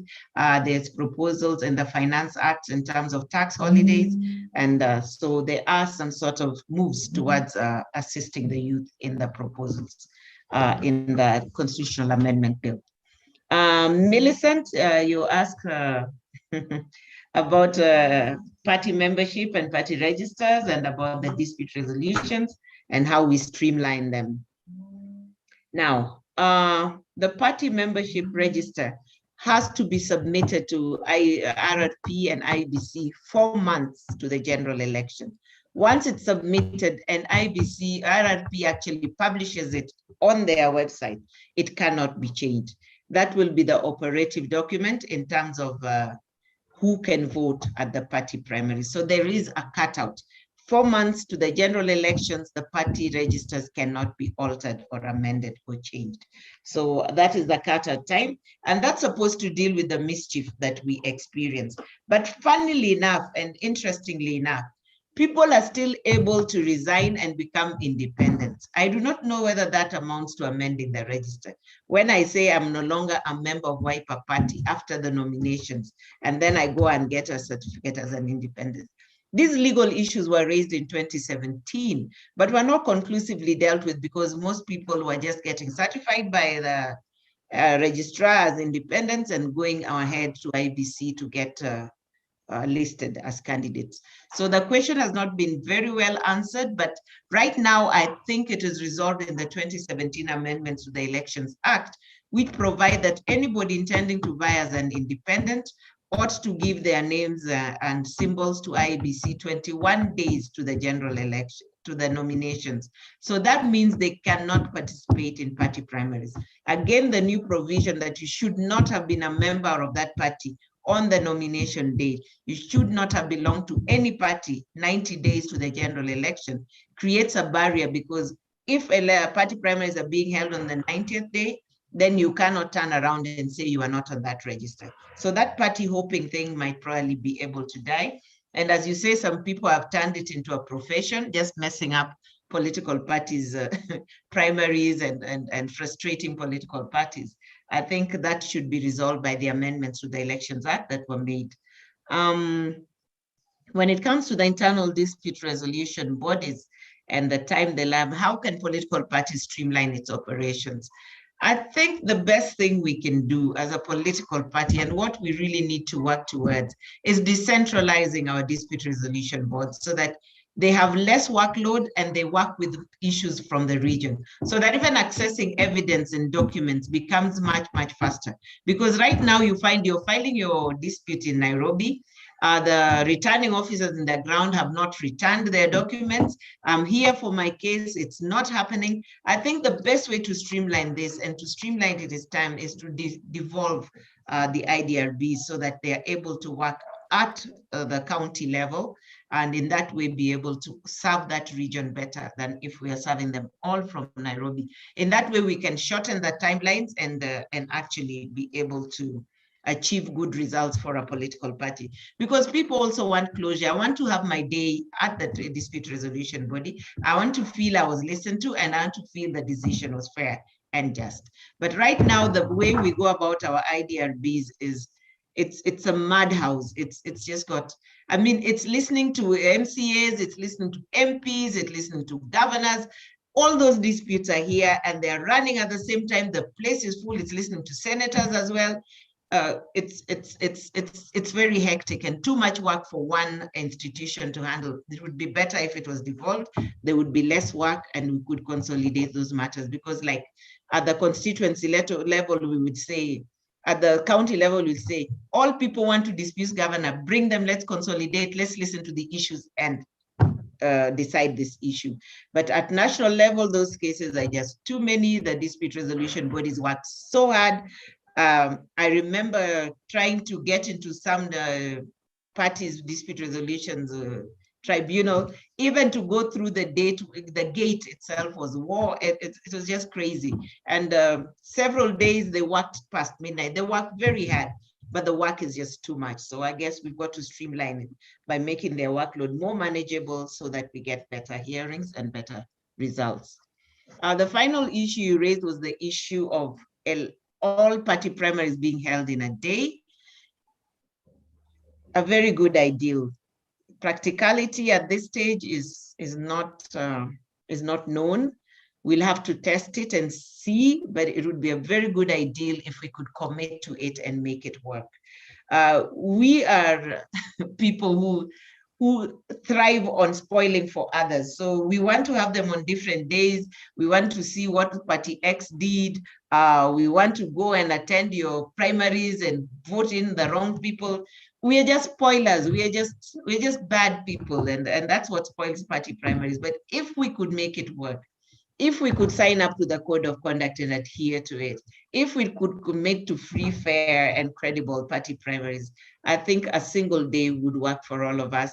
Get that public holiday, allow Kenyans to go to their political party and vote.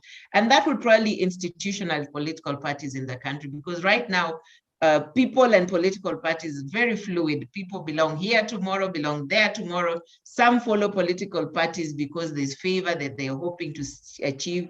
Some follow individuals. If I start a party today, they'll come. If I leave it, they will leave with me. You see, so we've not institutionalized also our political parties to the level where we are celebrating ideals of the party. And this might just be the first step towards an ideal and more credible political parties that are solid and can last the test of time in terms of political party. Finally, Charles, you talk about special seats. Does the BBI, how does the BBI affect this? And you ask about Honorable Mwaura. We all know Honorable Mwaura. You say he's on the chopping board. Okay, Honorable Mwaura.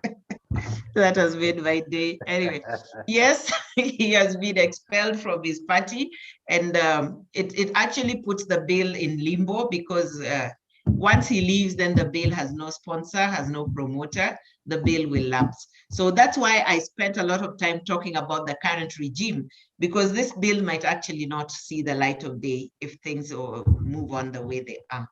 And actually, being somebody whose party is not supporting you, it is also very hard to push a bill through Senate, because you will find people not voting against your bill, but voting against you, the person. So even if the bill went on, there might be very slim chances of the bill seeing the light of day. So I would say let's follow the bill and follow its progress, but focus on the current legal regime as it exists, because that might just be the regime with which we go to the 2022 elections next year. The special seats and the BBI, yes, the constitutional amendment bill introduces a whole different ballgame in terms of what is available for special seats. And if that came to pass, we would have to amend our Elections Act accordingly, because even that act provides that candidates can actually be nominated to party lists. So that's already a change. The number of seats available are going to change. So we would have to amend the Elections Act come that time. But that is if that bill were to see the light of day. It may not. I mean, Kenyans will decide at the appropriate time. So for now, let's focus on the current and let's see, are we ready for January? Are our nomination rules in place as a political party? Are we happy with our party registers? Are we able to submit them? Have we identified people who can work for us pro bono as agents, and have we trained them?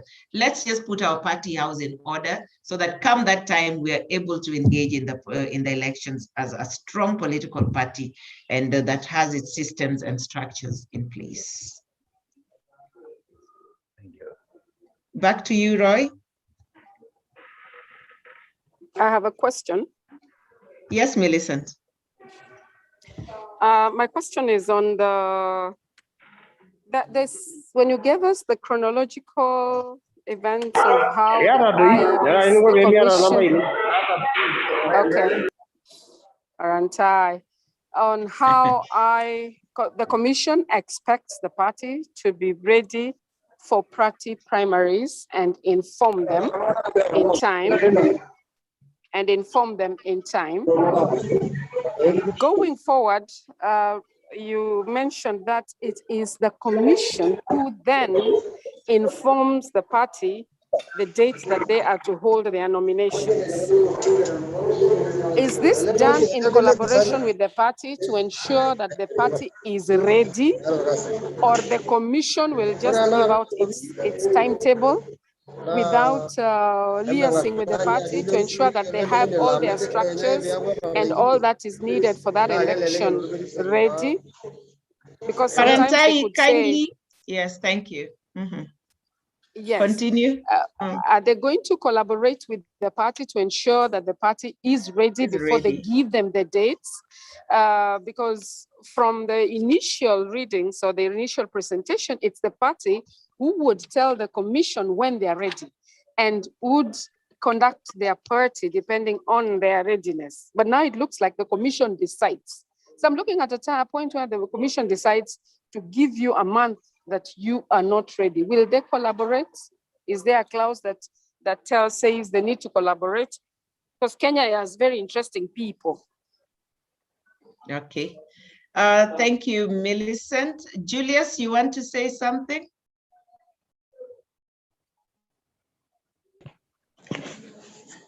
Yes, I have got a question that remained during that particular time. And my question is, do you have a law that prevents those people who are working in the civil service or public service from contesting the party nominations for resignation? Okay. All right, that's it for now. Okay, let me respond. Now, Millicent, thank you for your question. Now, these are two different regimes. The one is what is proposed in the bill, and the other is what is existing in the Elections Act today. In the current Elections Act, it is the political party that decides when it wants to hold its party primaries. It informs IBC, and IBC permits it to go ahead. IBC would just have to confirm that they have done what they need to do. They have provided their nomination rules. They have provided their list of party membership list. And therefore, they have now called for aspirants, and they're able to conduct their party primaries. So that's all IBC will do. And then they will actually observe your party primaries to just be sure that it meets and fits the bill.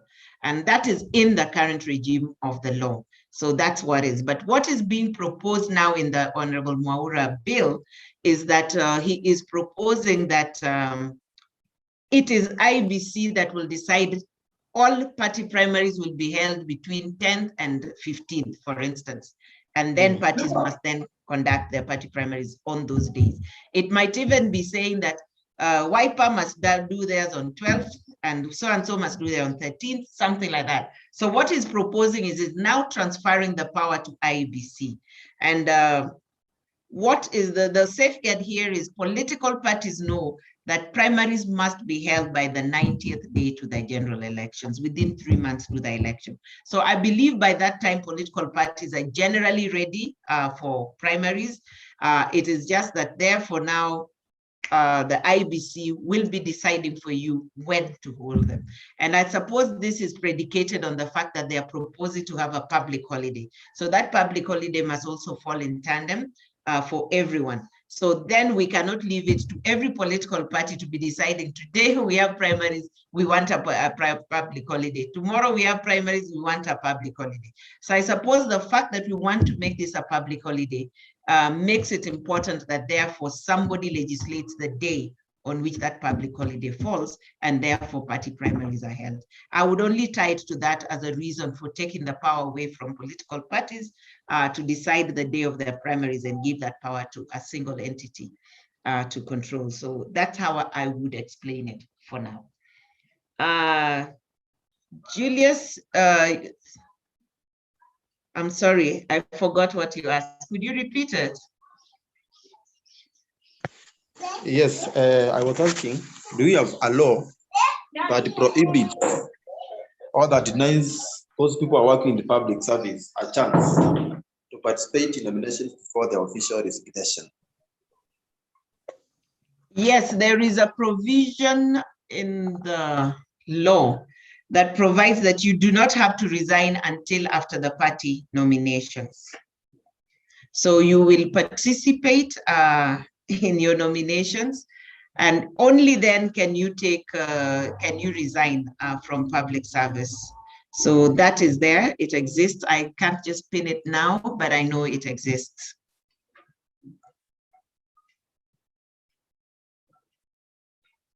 Thank you. Thank you. I see in the chat a comment about youth gender quotas. And that is Julius. Julius, you're saying it is not fair for youth not to have a quota. It is absolutely unfair because I think in a way, to an extent, you're right, Julius.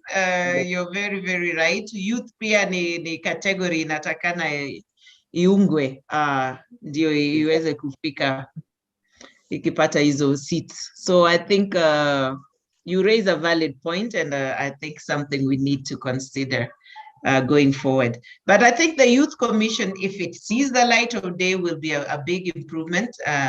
We've done so many things, youth fund, nini. By its time, it was a constitutional commission, because that gives it now the clout and the energy and the funding to run, because constitutional commissions are funded independently, manage their own funds, and I'm sure they would be able to do a lot.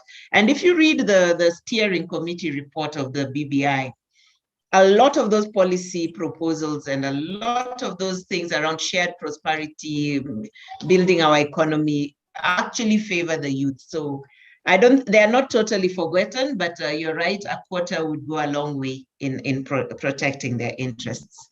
I agree with you. Thank you.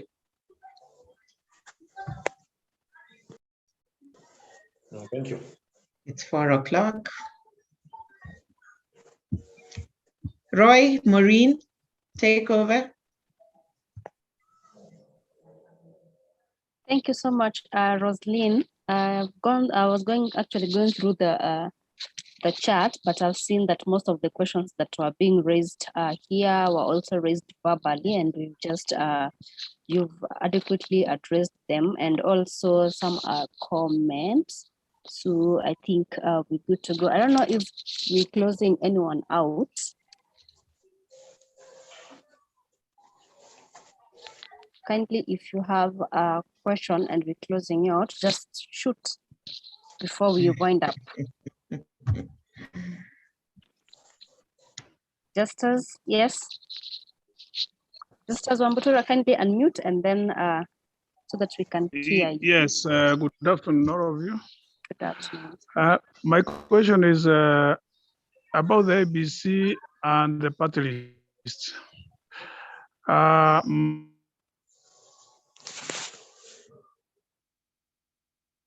Madam Modede mentioned that it's given to the ABC to go through it, certify, and issue a certificate that it is compliant. At the same time, she said that though you prioritize and number the people whom you are nominated for the party list as number 1, 2, 3, up to 10, they sometimes come to take into consideration to take other things into consideration in a way that they might omit number 1 or even go to number 2, or number 2 and go to 3. What are these things which they cannot address during the reception of the party list comprehensively, so that the parties are aware if they give number 1, it will remain number 1, number 2 will be number 2, and they will be picked in that order? Thank you.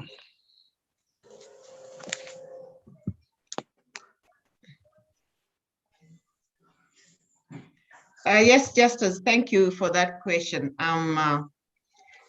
There are several considerations. Let's consider this. Let's say Wiper has number 1 as a Luo.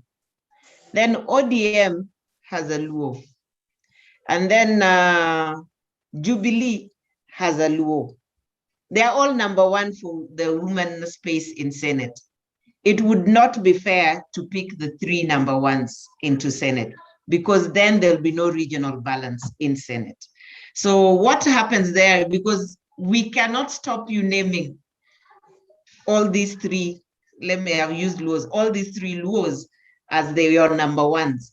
But then now it is important for IBC to ensure that the list they give to Senate or nominate to Senate is regionally balanced. So if we pick number 1 from, it was Wiper, then we will not pick the number 1 in ODM and will not pick the number 1 in Jubilee.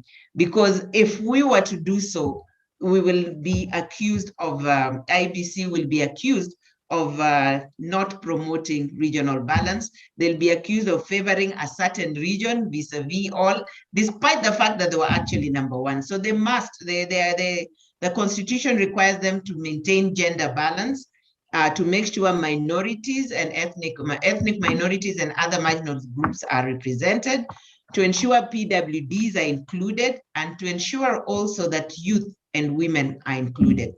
So they juggle with all that. You will have given your list, but within that list, they must still ensure that that happens. So that even if the list of 16 women to Senate, if you don't have a PWD there, they might move to the next list and find the PWD that's on the other list. They would have to try and make sure it's inclusive in all regards. And that's what happens. And there's no way they can, at party listing, be able to tell you, look, all your number ones are Luos, find a way of changing it. But if they were kind to you, someone on the inside would tell you, I can see the number one there is this, one of you will be dropped at the end. Simweke huyu mtu hata number 3, but still even at number 3, that person may not be picked if they're from the same region, because regional balance means if you pick one, we have 47 counties, tafadhali tafuta mwingine somewhere else so that we have that balance. So those are the factors they juggle with. It's a very difficult calculation. When you sit with them and they explain to you, sometimes you end up sympathizing with them because it's sometimes a very tight order. And then sometimes they even tell you, when they ask somebody, what's your disability? Sasa hii disability yako ni gani? And I remember we were at KICC before the IBC tribunal, and that was just at the time the party list was being created. They had not even been appointed. And this lady told us, hey, my disability is inside the body. It is not, you can't see it, it is inside my body. So some of these things are hard, but of course with disability, you must have the certificate. And Kenya being Kenya, you can find somebody being certified disabled when they're not even disabled. So some of these things are very hard to work by, but it is the regime within which now the IBC has to work. Thank you. Sorry, my take on this is, since we are recommending some changes, if they can change regulations and even the way they look at things, if really IBC is able to juggle around these risks during when they are appointing somebody, they should be able to look at those risks long before they come to it so that it is known, because it's not really fair. And this is why you find people complaining. You have taken number 2, you have left number 1, and it brings other, and it leaves also gray area, or even IBC can play around with the list. I think it's good for those lists to be reconciled way before the event. That is before we start appointing people. And since it's possible for them to appoint, to reconcile them during the time they are appointed, they can as well do it during the nomination time when they receive all the lists. And exactly. Yeah. Exactly, Justus, and that's why I said, yeah, let's use our liaison committees with IBC way before the gazetting of these names, so that we fight all those battles at that point before that happens. Yeah. I think that's important. You raise a valid issue there. Thank you. Murioki, your hand was up. Do you want to ask some final question? No. Okay, thank you. Maureen, back at you. Thank you so much, Roslyn. There being no any other question on the chat or from the participants. I'd seen Rukinduga had raised his hand. I don't know if he wanted to ask a question. And we're closing him out. Julius, kindly unmute.